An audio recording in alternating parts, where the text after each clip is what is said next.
Magandang umaga mga minamahal kong kapatid.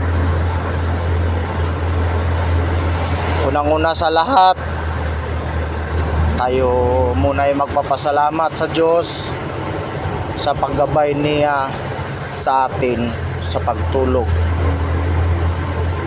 at pagbibigay niya sa atin ng panibagong buhay at panibagong pag-asa.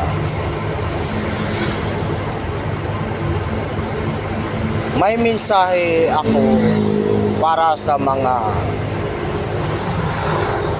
minamahal kong mga magulang.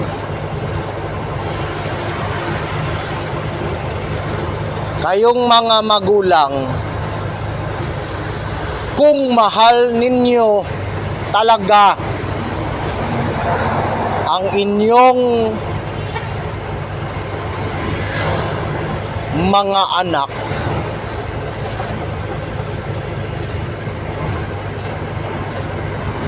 turuan po ninyo sila patungkol sa aral ng Diyos.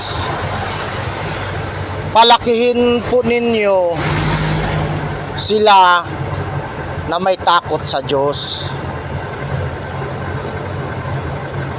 Huwag niyong gisingin sila sa mundong ito, sa mga material na bagay. Turuan po natin silang sumunod sa Diyos.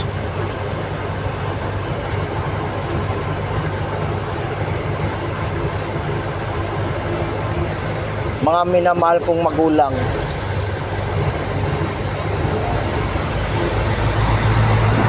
sana po yung mensaheng ito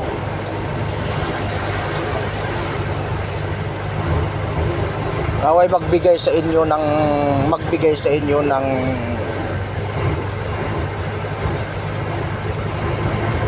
ng tunay na pagmamahal sa inyong mga anak.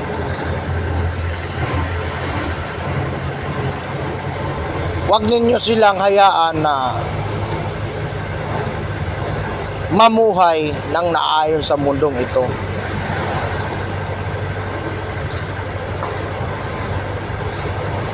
Dahil ang gusto lang naman natin sa ating mga anak, ayaw magiging masaya sila.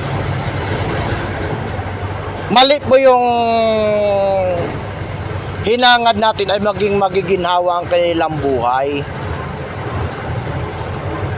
Pag ganyan po ang aral natin, mamumuhay sila ng naaayon lang sa kanilang sarili, hindi naaayon sa Diyos.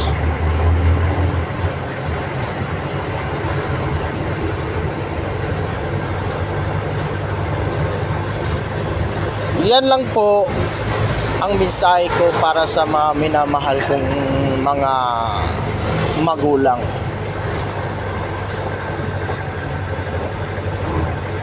Naway palakihin po ninyo ang inyong mga anak na may takot sa Diyos. Turuan po ninyo sila ng